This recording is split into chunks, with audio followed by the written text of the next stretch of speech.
Assalamualaikum warahmatullahi wabarakatuh.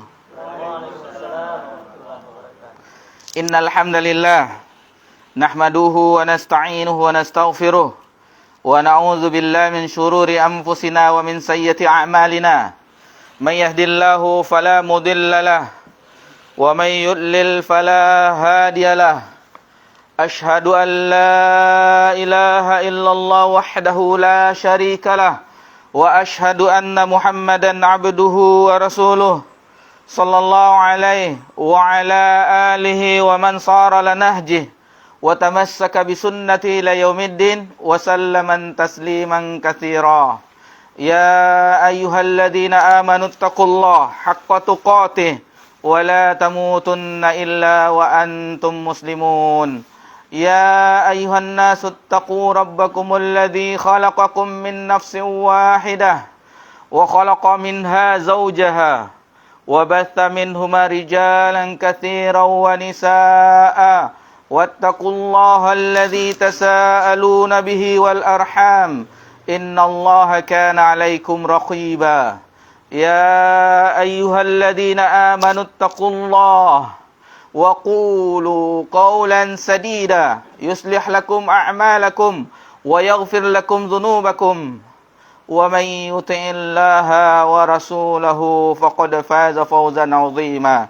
أما بعد فإن أصدق الحديث كتاب الله وخير الهدي هدي محمد صلى الله عليه وسلم وشر الأمور محدثاتها وكل محدثة بدعة wa kulla bid'atin dhalalah wa kulla dhalalatin finnar. Alhamdulillah, wajib bagi kita bersyukur kepada Allah Subhanahu wa taala. Allah Subhanahu wa taala telah memudahkan kita melakukan ketaatan kepadanya, di mana sebelum ini alhamdulillah kita telah menegakkan solat maghrib secara berjamaah. Dan itu adalah solat merupakan suatu ibadah yang agung, ibadah yang besar. Tidak semua kaum muslimin yang bisa melaksanakan, yang mengerjakan solat berjamaah di masjid, di rumah-rumah Allah Subhanahu wa taala, di masjid-masjid kaum muslimin, di musola-musola. Tidak semua kaum muslimin yang bisa mengerjakannya. Namun sebagian hamba yang Allah berikan nikmat, yang Allah berikan taufik hidayah darinya, Allah mudahkan seseorang untuk melangkahkan kakinya ke rumah-rumah Allah Subhanahu wa taala, mengendarai kendaraannya untuk menuju rumah-rumah Allah Subhanahu wa taala. Dan salat adalah ibadah yang sangat agung. Ibadah yang dengannya mendekatkan diri seorang hamba kepada Rabb-Nya.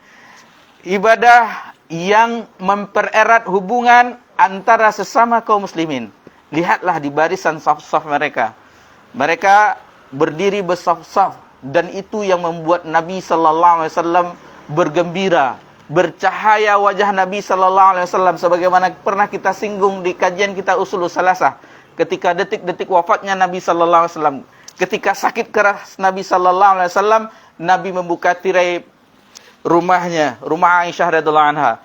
Nabi menyaksikan para sahabat bersaf-saf menegakkan salat berjamaah, dan itu kebahagiaan nampak dari wajah Nabi sallallahu alaihi wasallam, bagaimana kaum muslimin ketika itu, para sahabat, menegakkan salat berjamaah.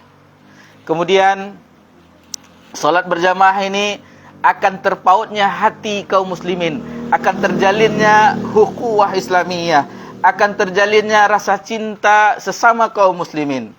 Dan ini sangatlah susah kalaulah tidak Allah berikan kita kekuatan, tidak Allah gerakkan hati kita untuk melangkahkan kaki ke rumah-rumah Allah Subhanahu wa taala. Dan ini wajib kita syukuri, karena tidak semua kaum muslimin yang Allah berikan taufik untuk melakukan salat berjamaah di rumah-rumah Allah Subhanahu wa taala.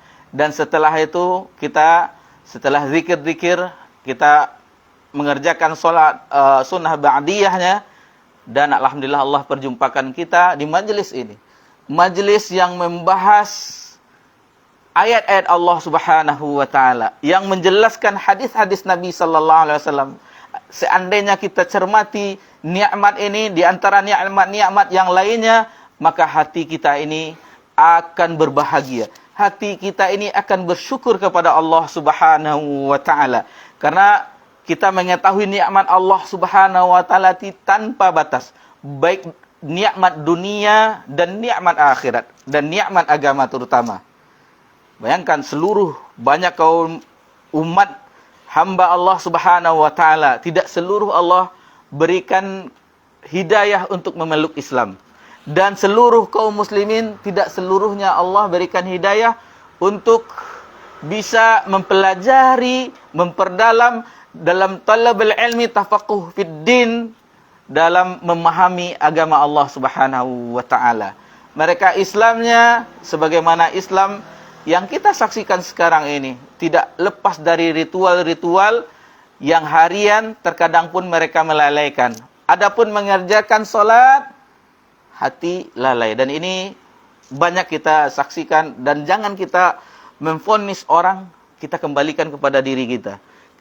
Ketika kita sedang salat, bagaimana khusyuk kita? Sangatlah susah. Karena khusyuk itu tidak akan bisa tercapai kecuali orang-orang yang benar-benar dalam hatinya akan berjumpa dengan Rabbul Alamin. Kalau sudah itu hadir dalam hatinya, maka diusahakan kehadiran hati tersebut. Dan ini adalah ibadah hati yang sangat berat. Sebagaimana kita jelaskan, ibadah hati itu ibadah yang sangat berat. Dan ganjarannya pun besar di sisi Allah Subhanahu wa ta'ala. Karena ruhnya ibadah, seperti solat itu, ruhnya adalah khusyuk tersebut. Ruhnya ibadah solat itu khusyuk. Bagaimana jasad kita tanpa ruh?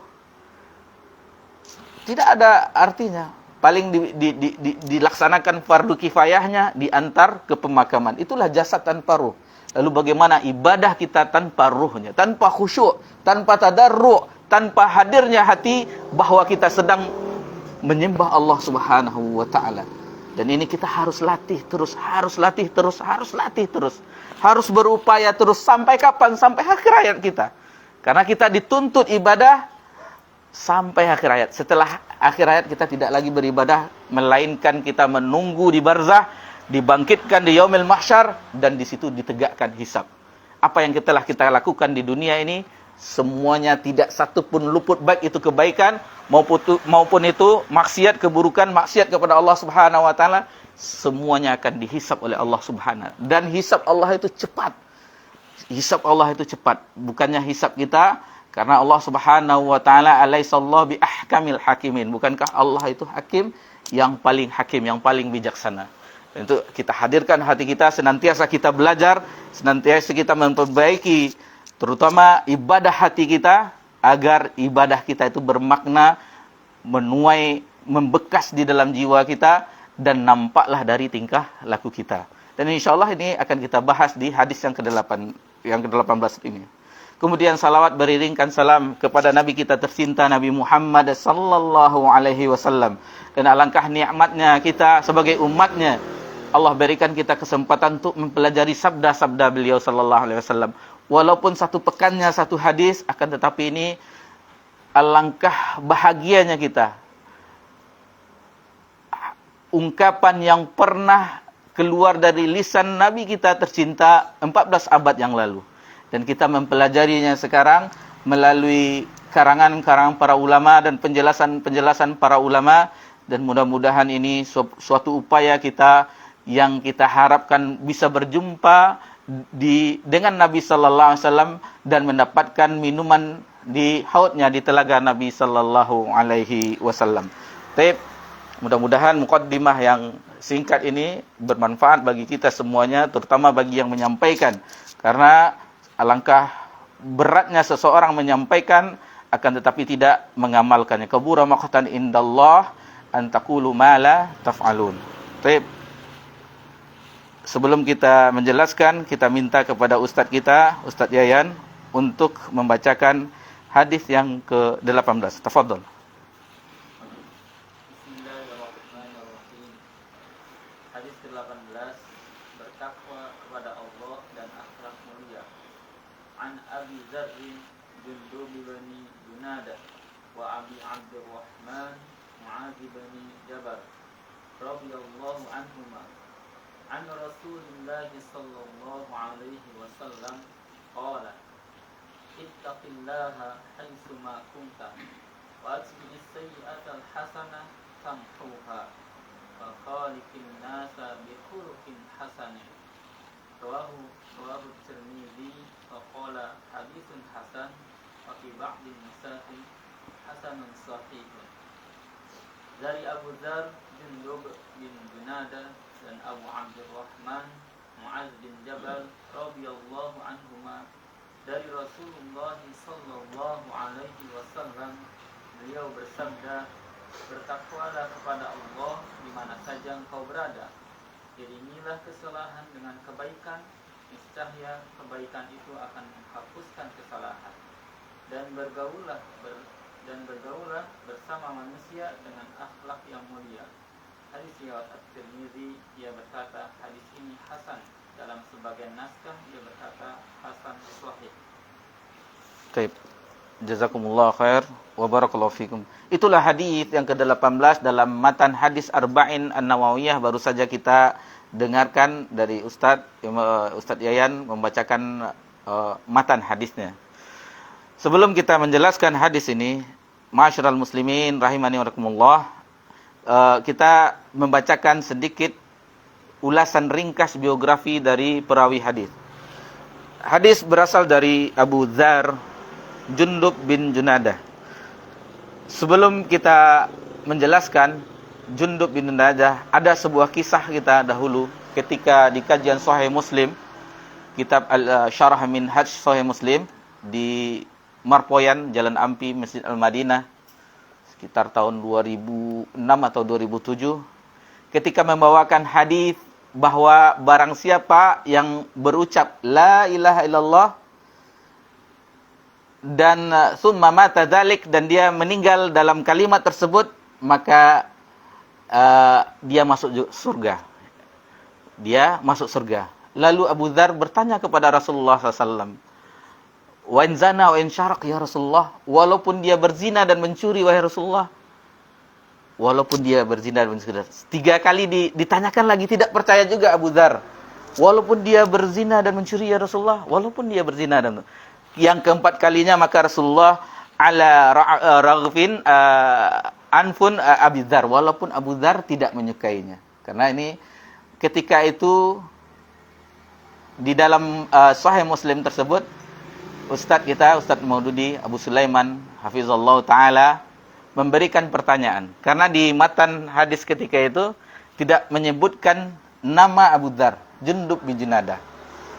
Adakah di antara antum yang mengetahui nama Abu Dzar? Semuanya terdiam. Alhamdulillah Allah berikan kita taufik ketika itu kita menunjuk Jundub bin Junadah ya Ustaz. Ketika orang diam kita menjawab itu, alhamdulillah jawabannya benar. Dalam hati waktu itu ada gembiranya. Ya benar, Jundub. Dan di kajian Sahih Muslim kita yang pertama kali membeli bukunya.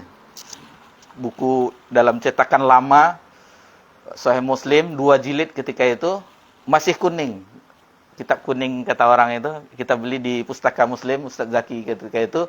Dan ketika Ustaz melihat, lalu diumumkan di mana belinya, lalu dikatakan alangkah lebih baiknya kita kalau belajar itu ada kitabnya. Karena kita bisa mengikuti, dan seandainya kita ada keperluan misalnya tidak hadir, alhamdulillah sekarang kita ada live-nya, bisa dilihat di Facebook dan di YouTube, alhamdulillah. Kita bisa mengulang kembali, kita bisa lihat di rumah apa pelajaran-pelajaran yang kita terluput darinya. Alhamdulillah. Dan itu kenangan yang alhamdulillah sampai sekarang, sehingga sampai sekarang kita ingat Jundub bin Junadah, nama dari Abu Dzar Al-Ghifari. Al-Ghifari adalah suku kabilah yang berada di antara Mekah dan Madinah. Suku Ghifar. Dan terkenal suku Ghifar itu adalah suku perampok, suku begal, suku penyamun. Jadi kalau orang berdagang udah ketakutan, ini orang-orang Ghifar, kabilah Ghifar akan merampok barang-barang dagangan kita. Walaupun dia hidup seperti itu, tetapi Allah berikan hati jiwa yang hanif kepada Abu Dzar. Dia tidak mau menyembah berhala, dan dia tidak suka dengan kenapa harus ini yang disembah. Hatinya sudah condong kepada tauhid. Meskipun pekerjaannya merampok, akan tetapi dia merampok Diambilnya harta orang kaya, diberikannya kepada orang-orang miskin. Itulah Abu Dzar. Abu Dzar Al-Ghifari. Dan ketika dia mendengar ada nabi yang mengaku nabi di kota Mekah, dengan persiapan yang seadanya, dia berangkat dari kampungnya Ghifar, kabilah Ghifar, untuk menuju Mekah. Dan disitulah dia pertama kali menjumpai Nabi sallallahu alaihi wasallam, walaupun pertama tidak mengetahuinya. Lalu dia berjumpa dengan Ali bin Abi Thalib, bertanya mana Nabi yang diutus. Akhirnya dia mengikuti Ali bin Abi Thalib, berjumpa dengan Nabi sallallahu alaihi wasallam. Dan dia termasuk orang yang as-sabiqulna awwalun, orang yang awal-awal masuk Islam. Akan tetapi ketika itu Nabi mewasiatkan agar dia tidak tinggal di Mekah, karena kondisi Mekah ketika itu, ketika Islamnya Abu Dzar itu masih diintimidasi oleh kafir Quraisy, masih diintimidasi. Namun begitulah jiwa seorang kesatria, dia tetap pergi ke Ka'bah mengumumkan Islamnya. Asyhadu an la ilaha illallah wa asyhadu anna Muhammadar Rasulullah. Habis Abu Dzar digebuk sama orang-orang Quraisy. Dan ketika itu ditolong oleh Abbas bin Abdul Muthalib. Tidakkah kalian mengetahui ini adalah suku dari kabilah Ghifar? Kalian akan berdagang melewatinya, bagaimana kalian akan membunuhnya? Lalu mereka berhenti. Di esokan harinya diulang lagi dengan berteriak di Mekah. Walaupun ketika itu Ka'bah masih banyak berhalanya, dia mengucapkan bahwa dia telah beriman kepada agama Nabi Muhammad sallallahu alaihi wasallam. Dan suku kabilah Ghifar rata-rata semuanya alhamdulillah banyak memeluk Islam. Taufik dari Allah Subhanahu wa taala, kemudian melalui dakwah Abu Dzar Al-Ghifari. Dan dia terkenal dengan zuhudnya, dan apapun yang dia ketahui dari Nabi sallallahu alaihi wasallam dipegangnya erat-erat. Seperti tentang harta yang tidak boleh disimpan. Dan memang fikihnya Abu Dzar, dia mengetahui karena hadis itu ketika itu keluar, hadis itu terucap oleh Nabi SAW, Nabi SAW sedang berjalan dengan Abu Dzar. Wahai Abu Dzar, seandainya gunung Uhud ini semuanya emas, maka akan aku berikan ke samping kanan, ke depan, ke kiri, dan yang tersisa hanya hutang yang akan jatuh tempo. Itu yang Nabi sisakan semuanya, Nabi infakkan semuanya ke kanan, kiri, ke fakir miskin semuanya. Lalu dengan pemahaman itu, Abu Dzar berpemahaman bahwa harta itu tidak boleh disimpan. Pemahaman Abu Dzar. Akan tetapi akhirnya di zaman Utsman, ketika Utsman jadi Khalifatul Rasyidin, dan Abu Dzar hidup di Syam, dan ketika itu gubernur di Syam adalah Muawiyah.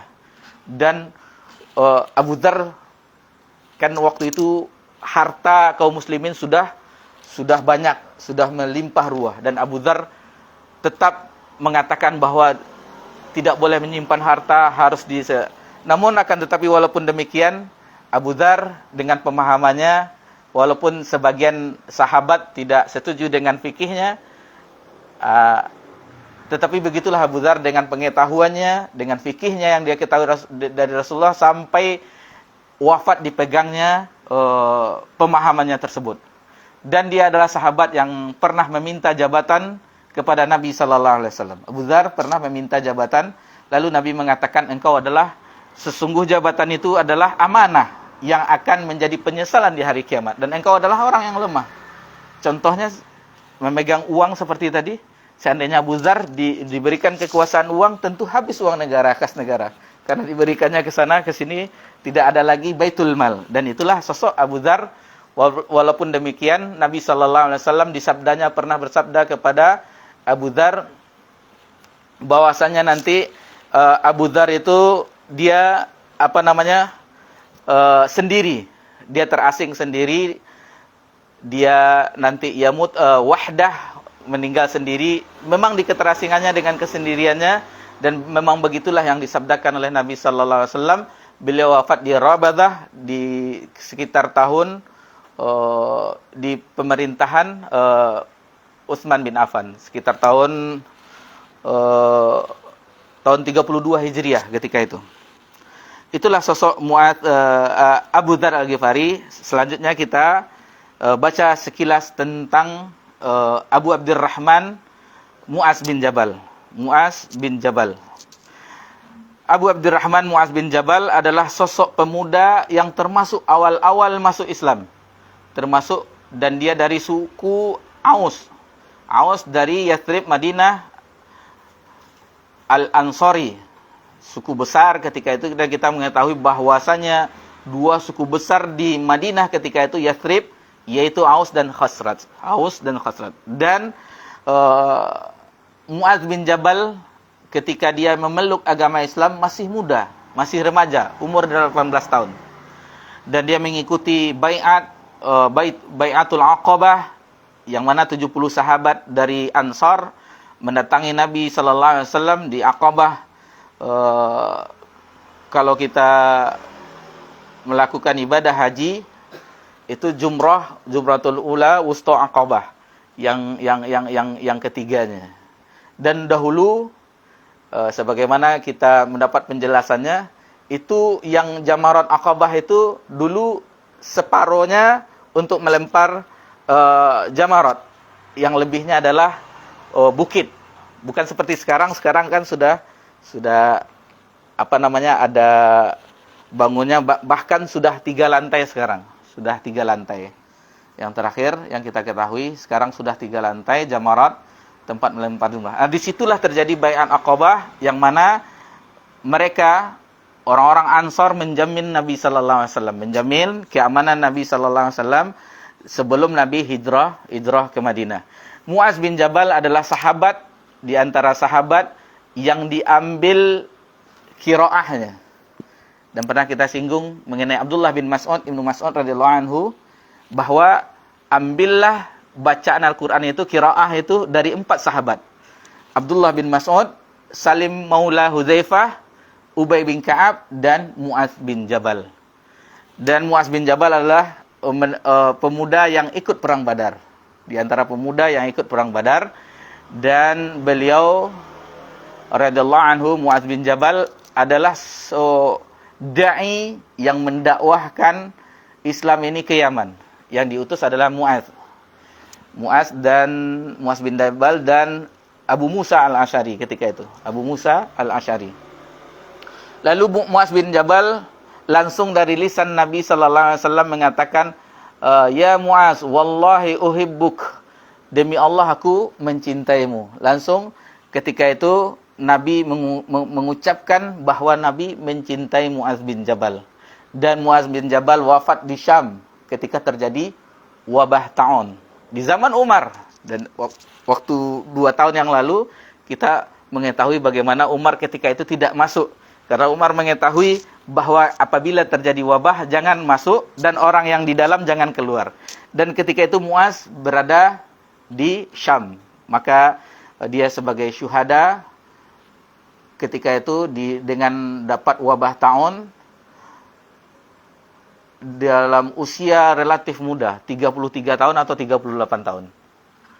Dengan usia yang muda, tetapi kiprahnya dan Nabi sallallahu alaihi wasallam, di antara pujian Nabi sallallahu alaihi wasallam kepada Mu'adz bin Jabal di akhirat kelak, Mu'adz itu adalah di kalangan ulama dia pemimpinnya.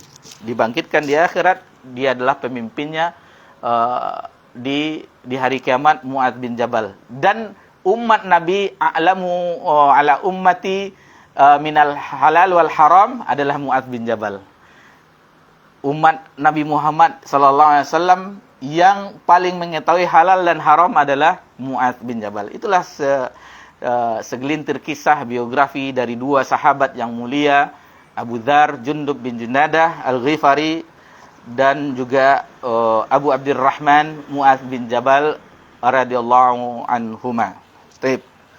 Kita masuk ke matan hadis. Rasulullah sallallahu alaihi wasallam bersabda, "Ittaqillah haitsu ma kunt." Bertakwalah kepada Allah dimanapun kamu berada. Watbi sayyi'atal hasanatamhuha, dan iringilah perbuatan buruk itu, kejahatan itu, maksiat tersebut dengan berbuat kebaikan, tamhuha, maka akan menghapusnya. Wa khaliqin nasa bi khuluqin hasanin, dan pergaulilah manusia dengan akhlak yang mulia. Hadis ini diriwayatkan Imam Tirmizi dan dia berkata hadis ini hasan. dan di naskah yang lain hasan sahih. Dan mengenai Imam Tirmizi pernah kita singgung di hadis yang ke-10 atau yang ke-11. Pernah kita singgung tentang perawi hadis ini, imam salah satu memiliki kitab sunan di antara imam-imam yang lain, Sunan Abi Daud, An-Nasai, Ibnu Majah, dan salah satunya adalah Imam At-Tirmizi. Baik. Hadis ini menunjukkan kepada kita tentang tiga pokok utama. Tiga pokok utama maksudnya, yang pertama, hubungan seseorang hamba kepada Rabb-Nya dengan perintah bertakwa, wasiat takwa. Kemudian seseorang hamba terhadap dirinya sendiri, yaitu dengan mengiringi perbuatan, seandainya dia berbuat buruk, agar mengiringinya dengan perbuatan baik, agar keburukan tersebut terhapus. Dan yang ketiga, tentang seorang hamba terhadap sesama kaum muslimin. Hadis yang mencakup semua hubungan. Hubungan kepada Rabb-Nya, hubungan terhadap dirinya, hak dirinya, dan kepada sesama kaum muslimin. Ikhwani fid din, rahimani rahimakumullah. Sebelum kita lanjutkan, kita mengetahui dahulu definisi dari takwa.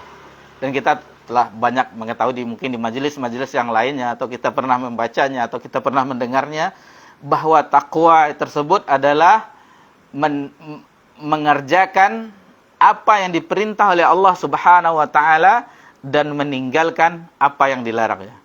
Bahkan ulama ada yang mengatakan bahwa takwa itu adalah hati-hati, seolah-olah engkau berjalan di atas onak, duri, atau pecahan kaca. Bagaimana kita tanpa alas kaki berjalan, dan di situ ada duri, pecahan kaca, atau yang lainnya, kita berjalan di atasnya. Bagaimana kita hati-hatinya, itu yang takwa.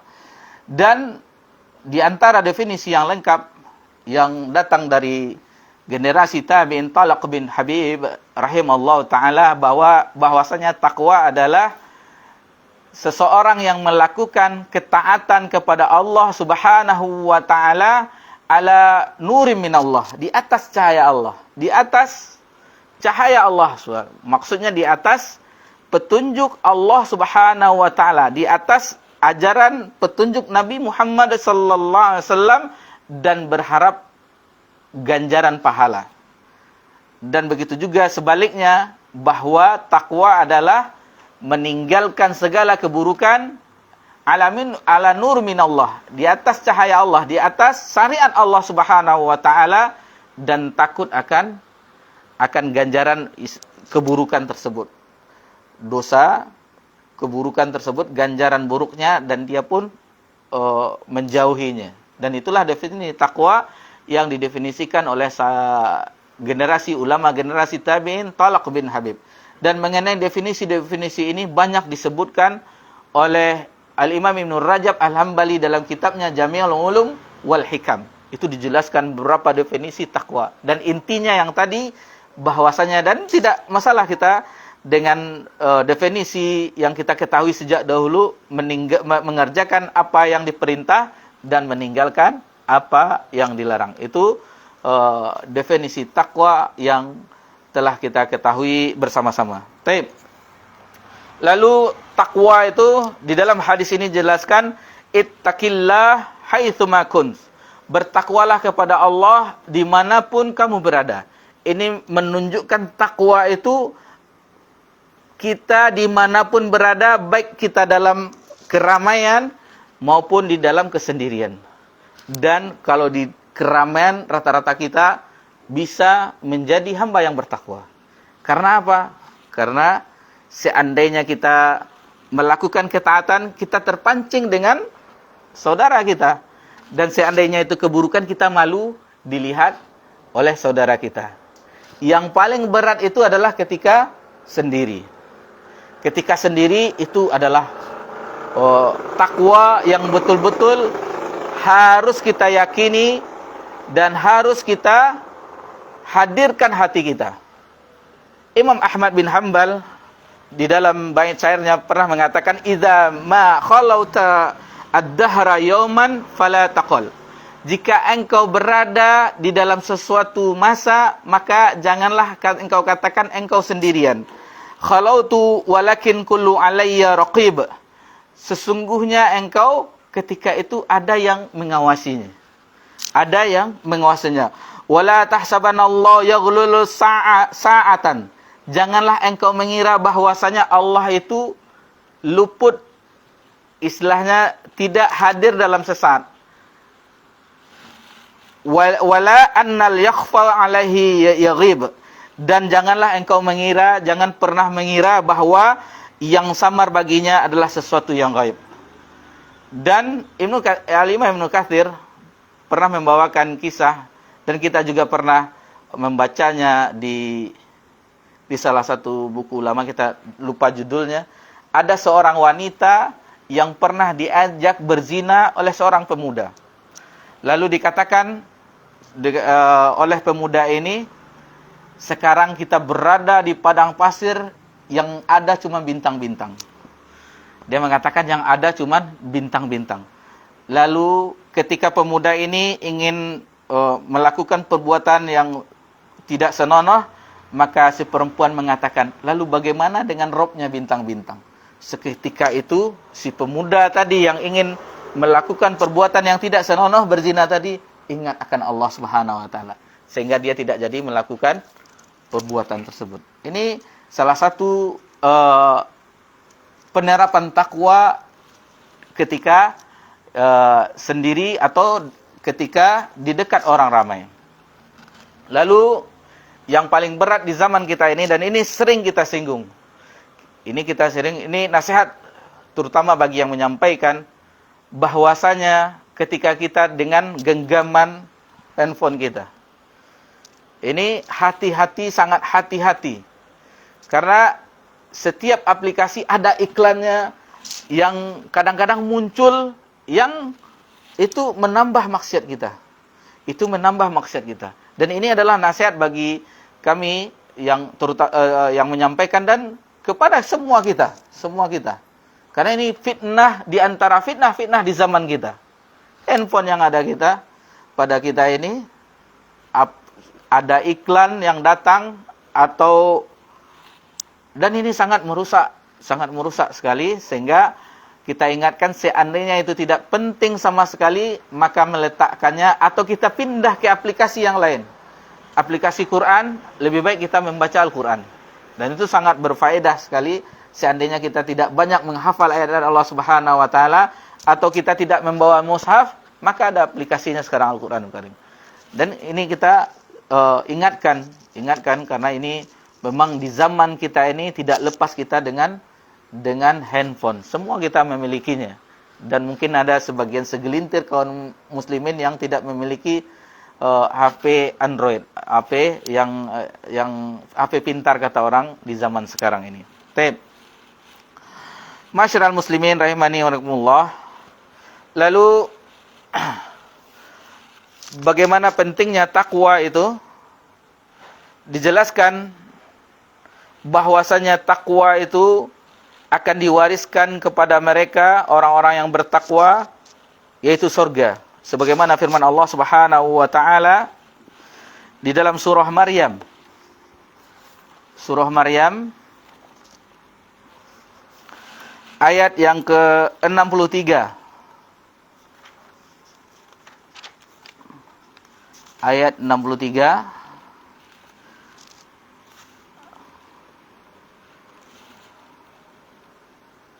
Tilkal jannatul lati nurithu min ibadina man kana taqiyya. Itulah sorga yang kami wariskan kepada hamba-hamba kami, yang mana mereka adalah orang-orang yang bertakwa. Jadi sorga itu diwariskan untuk orang-orang bertakwa, dan takwa tersebut adalah wasiat Allah Subhanahu wa taala dari awal umat ini sampai akhir umat ini. Semuanya dari kita sebelumnya. Dan ini adalah nasihat dari Allah Subhanahu wa taala kepada seluruh hambanya. Sebagaimana Allah Subhanahu wa taala berfirman di dalam surah An-Nisa ayat 131. Surah An-Nisa ayat 131.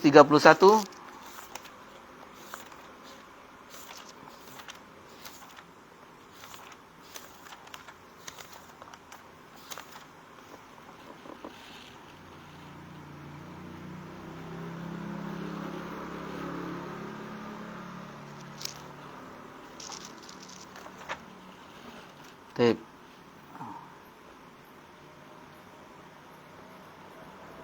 Ini walaqad wasaina alladziina utul kitaba min qablikum wa iyyakum anittaqullah. Jadi ini nasihat Allah Subhanahu wa taala baik buat kita umat akhir zaman dan umat-umat sebelumnya agar bertakwa kepada Allah Subhanahu wa taala.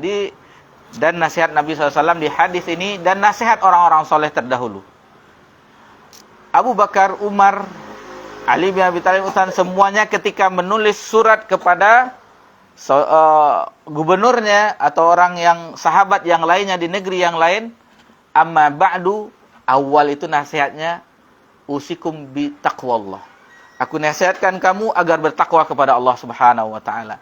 Dan di khutbah Jumat, ya ayyuhallazina amanu taqullaha haqqa tuqatih wa la tamutunna ya ayyuhan nasu taqu rabbakum ya ayyuhallazina amanu taqullaha wa qulu qawlan sadida.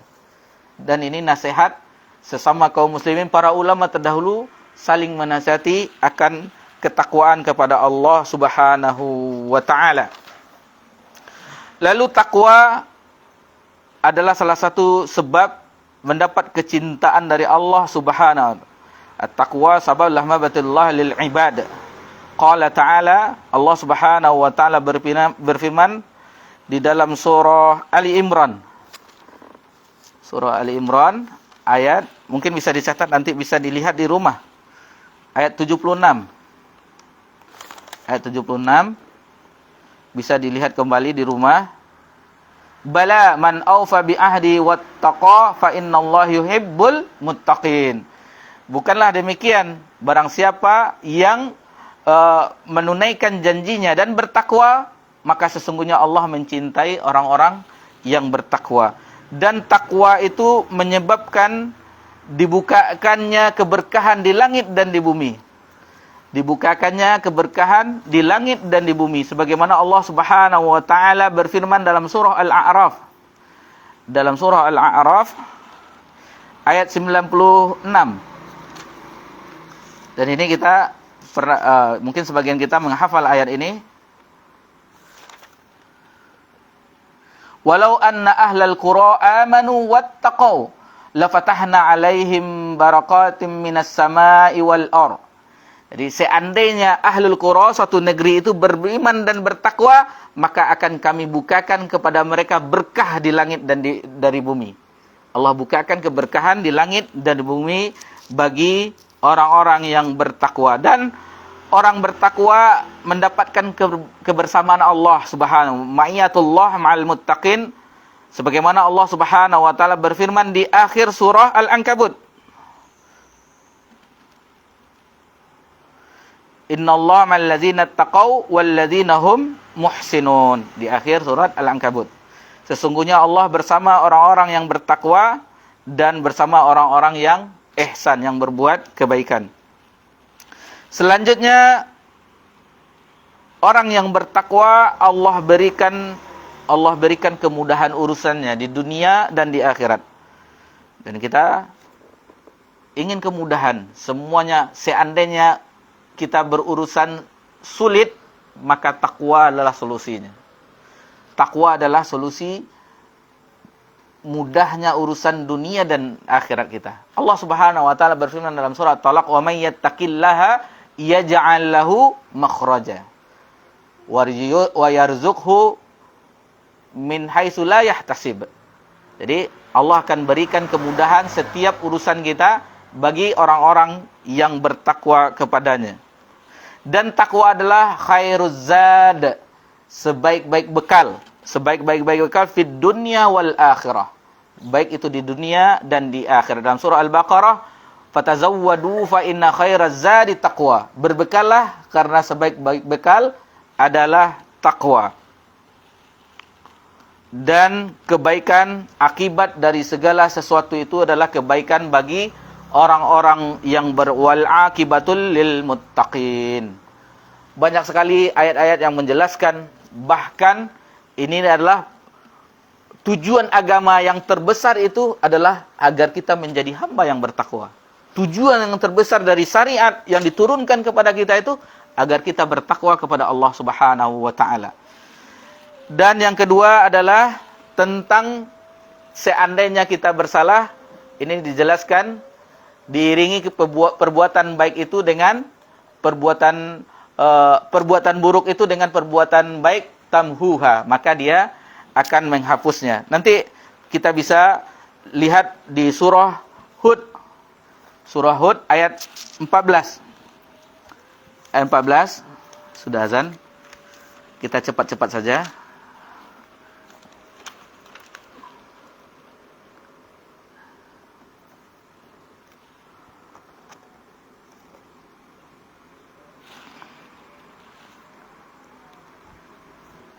Bukan dilihat. Bukan ayat 14. Yang perbuatan baik menghapus yang perbuatan buruk. Ada yang ingat? Yang perbuatan baik menghapus perbuatan buruk.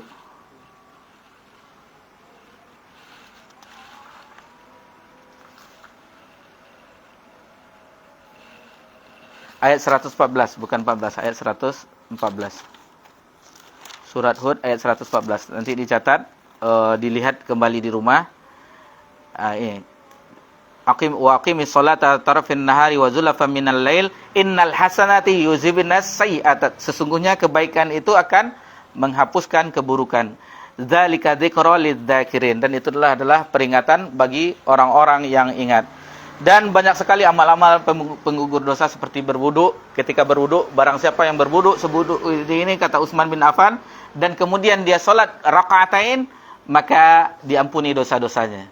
Begitu juga dengan puasa akan menghapuskan dosa-dosa. Sebagaimana man shoma ramadanan imanan wahtisaban ghufira lahu ma taqaddama min dzambi. Begitu juga dengan haji, barang siapa yang berhaji ke Baitullah, lam yarfats wa lam yarfuts wala rafats, dan dia tidak ada berbuat fasik dan rafats, maka dia seperti dilahirkan dari rahim ibunya. Orang yang berzikir kepada Allah, senantiasa melazimkan zikir, akan dihapuskan dosa-dosanya. Begitu juga dengan orang yang mati syahid, orang syuhada juga diampuni dosa-dosanya. Dan yang terakhir adalah tentang akhlak yang mulia. Dan akhlak mulia ini adalah implementasi dari takwa. Orang yang bertakwa itu akan baik akhlaknya, dan dia adalah yang paling sempurna imannya. Karena Nabi sallallahu alaihi wasallam bersabda, akmalul mu'minina imanan ahsanu khuluqa. Sesungguhnya orang yang sempurna imannya adalah orang yang beriman yang baik akhlaknya. Begitu juga kita harus berbuat baik kepada istrinya, kepada istri-istri kita, karena ana khairum min ahli, dan aku termasuk baik kepada keluargaku. Dan kita berusaha agar memperoleh ketakwaan tersebut. Sebagaimana doa Allahumma inni as'alukal huda wa tuqa wal afafa wal ghina. Dan senantiasa kita berteman dengan orang-orang soleh. Karena perbuatan baiknya akan bisa kita tiru, bisa kita contoh. Kita berteman dengan orang-orang soleh, orang-orang yang baik akhlaknya. Mudah-mudahan dengan itu kita bisa meniru amalannya, sehingga kita bisa beramal dengan akhlak yang mulia. Itulah pelajaran kita yang bisa kita bahas pada malam yang berbahagia ini, karena waktu Isya telah masuk. Mudah-mudahan apa yang kita bahas ini bermanfaat bagi kita, menambahkan ketakwaan kita kepada Allah Subhanahu wa taala, membuat kita giat beramal soleh, karena kita ingin menghapuskan dosa-dosa kita yang telah terlanjur, yang pernah kita berbuat di waktu-waktu yang lampau. Dan begitu juga kita agar akhlak kita menjadi akhlak yang baik, akhlak yang mulia. Demikianlah yang bisa kita jelaskan. Mudah-mudahan bermanfaat bagi kita semuanya dan bagi yang menyampaikan. Subhanakallahumma bihamdika asyhadu an la ilaha illa anta astaghfiruka wa atubu ilaik. Wassalamu ala nabi Muhammad sallallahu alaihi wasallam wa ala alihi washabihi ajmain. Walhamdulillahirabbil alamin. Wassalamualaikum warahmatullahi wabarakatuh.